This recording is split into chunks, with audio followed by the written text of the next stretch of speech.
Video دیکھنے سے پہلے ہمارے آفیشیل چینل کو ضرور سبسکرائب کریں۔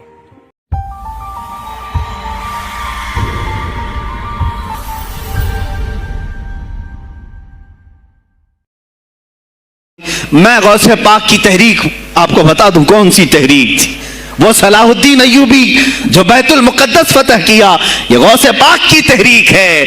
اور پھر چند سالوں کے بعد پورے عالم اسلام میں جو خلافت عثمانیہ قائم ہوئی، غازی ارطغرل جو آئے، یہ تحریک بھی غوث اعظم کی پیدا کی ہوئی تھی۔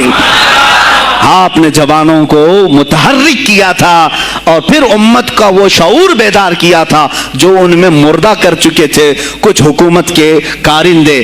میں سمجھتا ہوں اس وقت جتنے خلفاء بیٹھے ہوئے تھے خلافتوں پر، تخت پر، جو نام کے مسلمان تھے، یا اس کو ہماری زبان میں سمجھ لیں سب کانگریس کے تھے، جو منافق تھے، یعنی دکھتے تھے بس، لیکن اندر سے سب نفاق ہوتا تھا، نفاق ہوتا تھا۔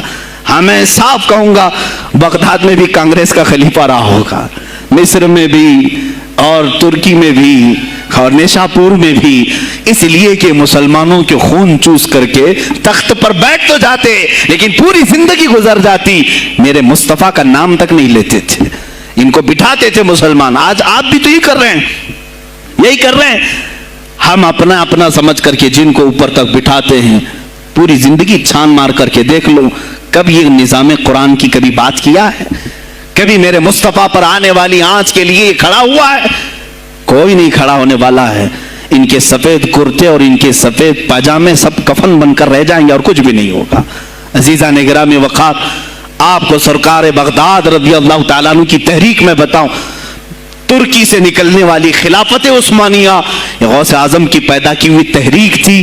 اتنا ہی نہیں، آپ کے آخری زمانے میں سرکار خواجہ غریب نواز معین الدین چشتی رضی اللہ تعالیٰ عنہ کی ملاقات بغداد میں ہوئی، معین الدین اجمیری رضی اللہ تعالیٰ عنہ کی ملاقات ہوئی۔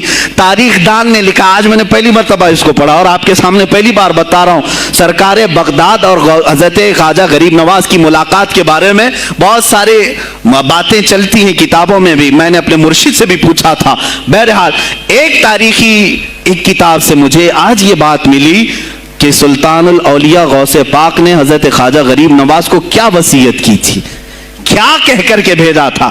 ان کے پاس غوث پاک نے، غریب نواز نے بہت ساری انعامات، اوراد، وظائف، طرق، اجازات سب حاصل کیے، لیکن ہندوستان جب آئے کیا کیا انہوں نے؟ یہ بھی بتایا گیا کہ غوث پاک کی یہ تحریک تھی۔ کیا؟ سلطان الہند سرکار غریب نواز نے شہاب الدین غوری کو بلا کر کے ہندوستان میں پرچم اسلام لہرانے کا حکم دیا تھا۔ یہ تحریک بھی سرکار غریب نواز نے لائی تھی بغداد کے ولی کامل سے۔ تم کیا سمجھتے ہو یہ اولیاء خالی مسلح لے کر کے گھومتے تھے؟ یا اولیاء اکرام صرف گدی نشین تھے؟ نہیں میرے عزیزو، یہ حکومت وقت کو آنکھ میں آنکھیں ڈال کر بات کرتے تھے اور پھر نظام مصطفیٰ کی بات للکار کر کے کرتے تھے۔ آج کے زمانے میں کچھ لوگوں نے اولیاء کو ایسا پیش کیا ہے جیسے وہ درویش بس جنگل میں رہتے تھے اور کچھ نہیں۔ نہیں میرے عزیزو، وہ اللہ کے شیر تھے، اللہ کے شیر تھے۔ اسی لیے تو اقبال نے کہا ہے، اللہ کے شیروں کو آتی نہیں روباہی۔ وہ کبھی لومڑی پن کا انہوں نے اپنے آپ میں اظہار ہی نہیں کیا کہ نہیں یہ بھی چلے گا وہ بھی چلے گا، کبھی نہیں۔ وہ گرجتے تھے اپنے تخت پر، اپنی خانقاہوں پر۔ دیکھیں خلیفہ مستنجد باللہ، ابو المظفر اس کو کہتے ہیں، بغداد کا وہ خلیفہ، عباسی خلیفہ، بڑا طاقتور، اور اسی کے زمانے میں غوث پاک ہیں۔ ایک فارس سے آنے والے اجمی عبد القادر، شیخ عبد القادر، جب بغداد کی جامع مسجد میں بیان کر رہے ہوں، در و دیوار ہل رہے ہیں۔ وہ اپنے خلافت کے دربار میں بیٹھا ہے خلیفہ، اچانک بہت زور کی آواز آئی، پورے محل میں گونج گئی۔ پوچھا یہ آواز کیسی بغداد میں؟ لوگوں نے معلوم کر کے بتایا کہ شیخ عبد القادر جیلانی نے چھینک ماری، ان کے مریدوں نے صرف جواب دیا ہے۔ ان کو چھینک آئی تھی، جواب میں لوگوں نے یرحمک اللہ کہا، وہ خلیفہ وقت کے محل تک پہنچ گئی آواز۔ تو اس نے کہا یہ تو پورا ہلا دینے کی بات ہے، ایک بات یاد رکھو میرے عزیزو، آواز ہو سکتا ہے تمہاری مسجد سے باہر جائے نہ جائے، تمہاری آواز کا دار و مدار تمہارے گلے پر نہیں ہے، ایک بار تم پکارو گے پہنچانا میرے مولا کا کام ہے۔ اب ہماری آواز کہاں کہاں تک پہنچتی ہے، کس کے ٹائر پھٹتے ہیں، یہ سب بات کی بات ہے، تم پکار کر کے تو دیکھو۔ اللہ رب العزت کے نام پر عزیزان گرامی وقار مستنجد باللہ آیا اور وہی کیا جو ہر عیاش کرتا ہے۔ ظاہر سی بات ہے مولوی صاحب کچھ لے دے کے چھوڑ دو، جان بخش دو، جاؤ کہیں بیٹھو، آپ اللہ اللہ کرو، کہاں یہ حکومت سیاست کی باتوں میں آپ آ گئے؟ چند دنوں پہلے میں نے بھی سیاست کی بات کی تو مجھے بھی ایک مشورہ ایسا آیا کہ آپ کو انٹرسٹ ہے ایم پی بننے کا، ایم ایل اے بننے کا؟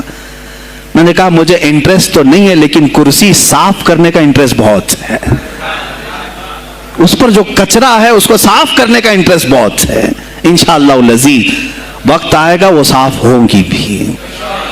عزیزان گرامی مستنجد باللہ 10 اشرفیوں کی تھیلیاں لے کر سونے کی غوث پاک کے دربار میں آئے، آپ مریدین کے ساتھ بیٹھے، ارے وہ حال و قال کی مجلسیں ہیں، مستنجد باللہ آیا غوث پاک کی بارگاہ میں، کہا کہ حضور آپ قبول کر لیں، نذرانہ ہے۔ آپ نے کہا تو رکھ لے اپنا نذرانہ، تو اپنے پاس رکھ لے۔ کہا کہ ہدیہ قبول کرنا سنت ہے، آپ سنت کے خلاف کرتے ہیں۔ غوث پاک نے کہا اللہ ایک تھیلی لیا اور اپنے بغل میں دبا کر کے اس کو نچوڑنا شروع کیا تو اس سے خون ٹپکنا لگا، خون اتنا ٹپکنے لگا تو حاضرین مجلس دم بخود رہ گئے، خلیفہ مستنجد باللہ بھی دیکھ رہا تھا۔ غوث پاک نے فرمایا ابھی تو یہ ایک تھیلی ہے، میں 10 کو نچوڑوں گا تو یہ خون تیرے دربار تک پہنچ جائے گا، تیرے دربار تک پہنچ جائے گا، تو مجھے وہ اشرفیاں دینے آیا ہے جو تو نے غریبوں کے مال کو چوس کر کے حاصل کیا، تو مجھے خریدنے کے لیے آیا ہے۔ اگر مجھے تیرے خاندان کی حرمت کا خیال نہ ہوتا تو میں آج پورے بغداد کی نالیوں میں اسی کا خون بہاتا۔ خلیفہ مستنجد باللہ بے ہوش ہو گیا، اور اس کے بعد جب ہوش آیا اس نے توبہ کیا اور آپ کے ہاتھ پر بیعت بھی کیا۔ اب اس کے بعد وہ خلیفہ ایسا پاک ہوا، نظر غوث جو پڑھی۔ اب اس کے بعد دربار خلافت کے حالات کیا ہو گئے سنیں، میں آج سیاست پر بات کر رہا ہوں۔ اب خلیفہ مستنجد باللہ کا دل جب صاف ہوا، 8 دن کے بعد وہ حاضر آیا، کہا سلطان الاولیاء اے شیخ عبد القادر جیلانی آپ حکم فرمائیں کہاں کس طرح کا گورنر رکھنا چاہیے، گورنر کس طرح کا ہونا چاہیے آپ نے۔